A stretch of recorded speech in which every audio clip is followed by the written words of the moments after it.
Did y'all know that Aunt Jackie's came out with a new Biotin and Honey Braid Twist and Locks collection? Bruh, it came with a shirt, the alligator clips, a misting bottle, the tangling comb, the edge control, the braiding gel, shine and boosting moisturizing spray, and then the setting foam. First, I used the alligator clips to separate my client's hair while I was detangling it. And then, of course, I used the detangling comb, you know what I'm saying? Came in clutch.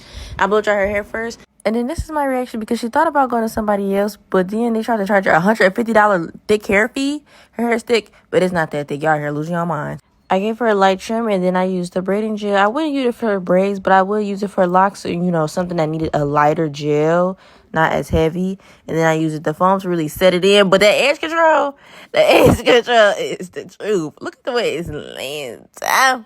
It's laying down. And then I used the Shine Boosting Moisturizer Spray to just lock it all in, and this is her reaction.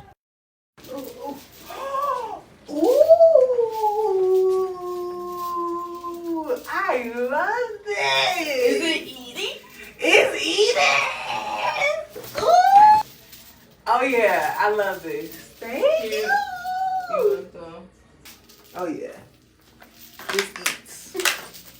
Y'all heard, the design is designing. Thank you again, Aunt Jackie's, because the product set it off. Book y'all appointment.